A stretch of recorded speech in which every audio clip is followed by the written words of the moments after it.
Hello everyone and welcome back. If you have seen my last vlog, you will know that I have moved to a new city. We have relocated from Vizag back to Delhi and I am super happy to be closer to our hometown. Currently, we are staying in a service apartment for a few days until we find a rental space. Despite it being a temporary setup, I brought my kitchen tools to get things going.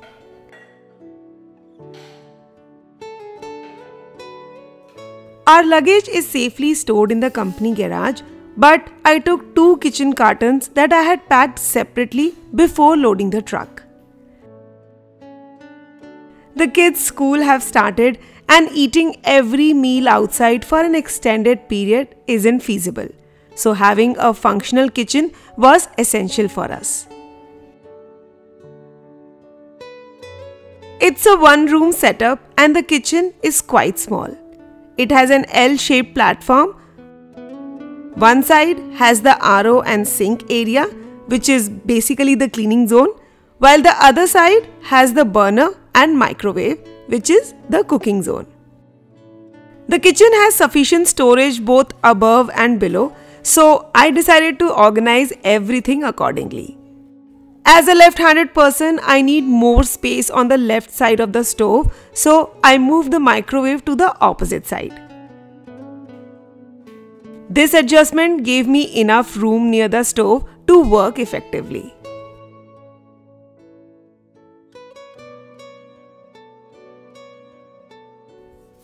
This time, I deliberately carried more than just the basic kitchen tools to have more freedom and convenience even in this small setup.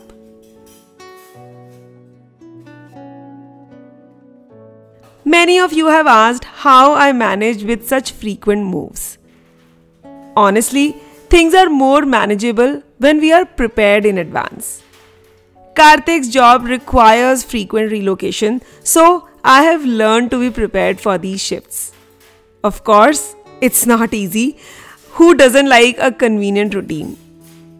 But we try to find ways to make these moves a bit easier. A lot of you have constantly asked me about this tool. This is a bench scraper used in bread making, but it also helps me in picking up chopped veggies. I'll share the link of this tool in the description box. Additionally, some advanced planning makes these changes more acceptable and comfortable. For example, bringing this small kitchen setup helps avoid struggles with basic food needs. Steel utensils are the most convenient when shifting. There is no worry about breaking or chipping, plus cleaning steel utensils is much faster and easier.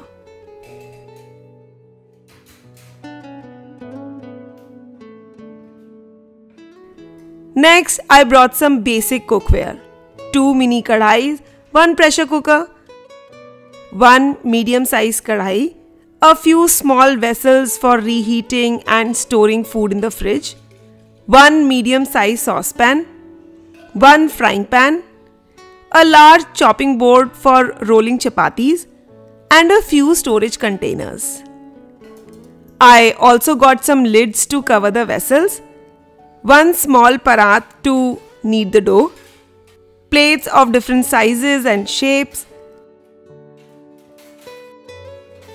a box grater, tea and coffee mugs,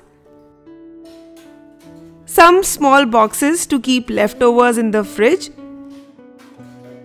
a foldable basket for washing veggies, and of course, a chopping board that I double up as chakla for rolling chapatis and a strainer for rice and noodles. Whenever I set up a basic kitchen, it reminds me of how I started my kitchen journey. Every kitchen has been a new learning experience and it's still growing strong. This time I also brought my mixer grinder and waffle maker since they are compact and easy to carry. I kept a mix of new and previous grocery packets as they are since I don't have too many containers.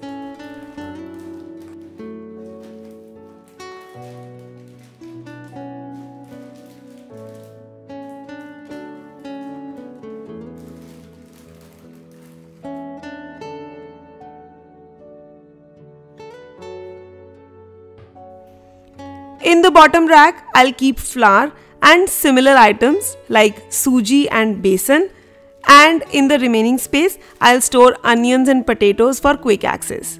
As I mentioned, things will keep shifting, but for now, this setup seems convenient to me.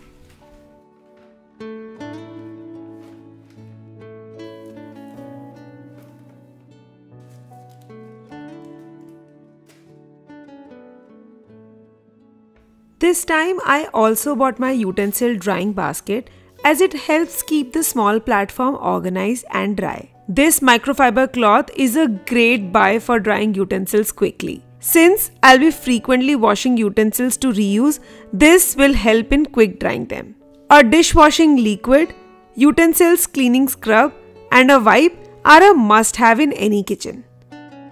I don't like juggling with open packets in the pantry because they attract pests and make it difficult to identify items. So, I brought a few plastic containers in different shapes and sizes to store the groceries. I'll place extra groceries at the back and frequently used items at the front. With a small pantry, we need to be mindful of our purchases. I'll also be using some food delivery containers for leftover groceries.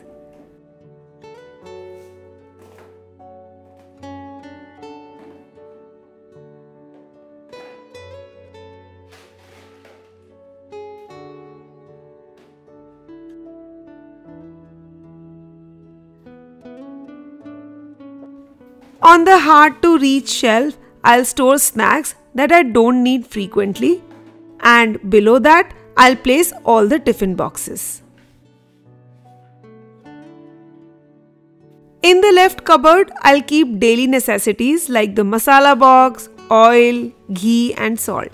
This way, my countertop will stay clean and clear. On the top shelf, I'll currently place whatever is left over and keep it empty for additional grocery items. The kitchen is fully functional, and after preparing a few meals, I have gotten the hang of things. A small kitchen has its own perks and challenges. The best part is that there are fewer things to worry about and less space to clean constantly. I have changed so many kitchens so far, but each time I open my things in a new kitchen, I feel the same excitement and enthusiasm. Starting from scratch, making the best use of available space, shuffling and organizing, these tasks come with so many challenges at the beginning, but once settled, they bring double the satisfaction and joy. So when you ask me, Swati, how do you manage? I'll say that when I see the final result, knowing that everything will settle down sooner or later, I like to enjoy this unsettled phase and learn new things during the process.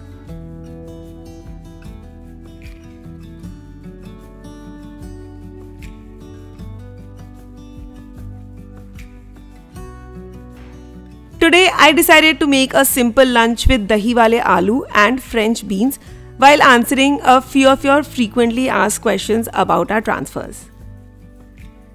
One of my friends here asked how I manage shifting.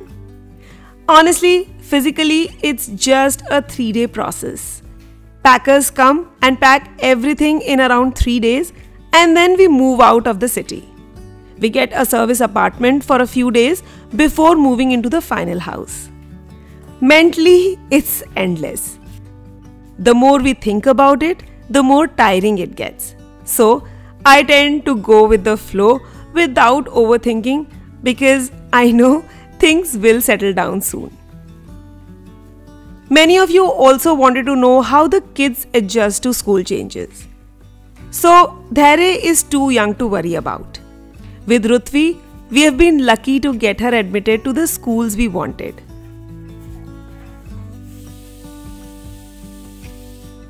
Karthik and I help her with her past work and homeworks and current coursework. And within a month, she's on par with the other kids.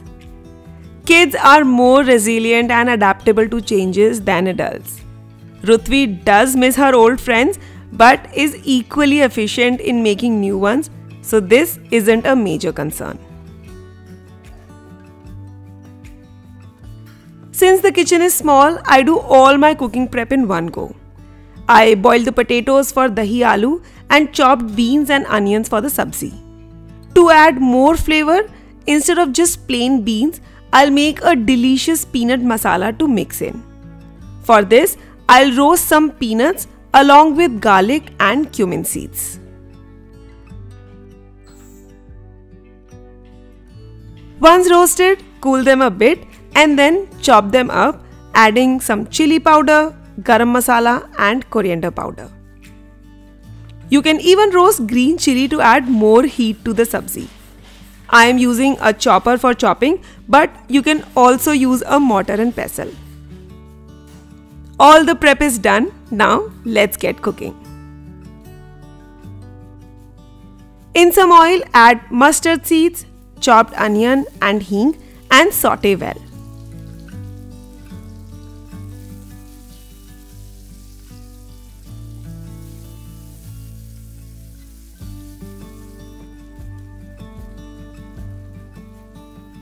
After 5 to 10 seconds, add the chopped beans, salt and cook until the beans are tender.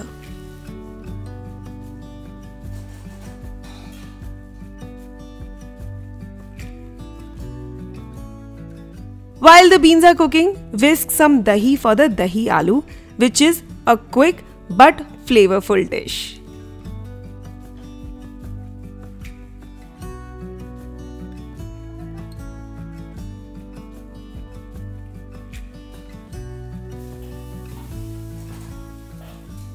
Once the beans are soft, add turmeric and the ground peanut masala into the sabzi and mix it well.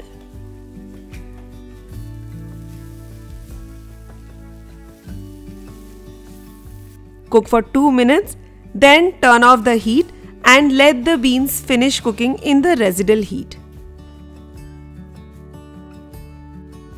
For the dahi aloo, in some oil, add cumin seeds, mustard seeds, chopped garlic and green chili and saute for 1 minute. Add more chilies if you want more heat.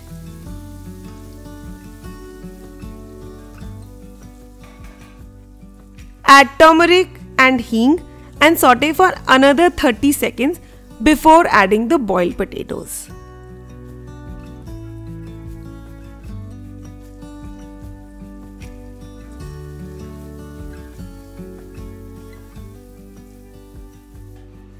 Grate 1 inch ginger to enhance the flavor of dahi aloo.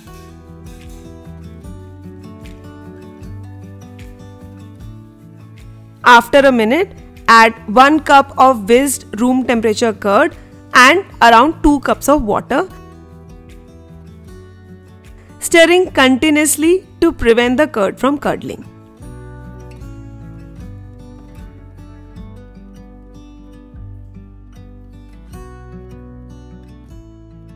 Let it cook for about 15 minutes and in the meantime, I'll chop some fresh coriander and prepare a salad.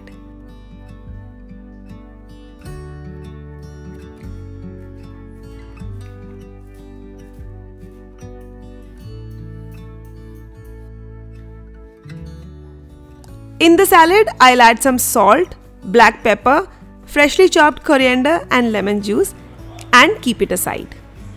The dahi aloo is done. Now add some garam masala and mint powder if you have it.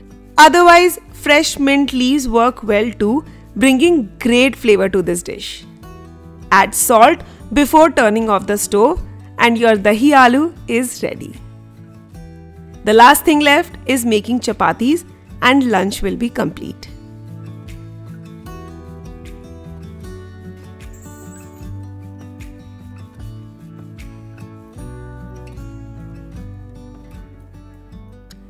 In the end, I want to say I'm thankful for all your love, support and concerns about the shifting. Believe me, it is just a small hiccup and everything will settle down in no time. Keep showing your love in the comment section and do subscribe to the channel if you haven't already. I'll see you in my next vlog very soon.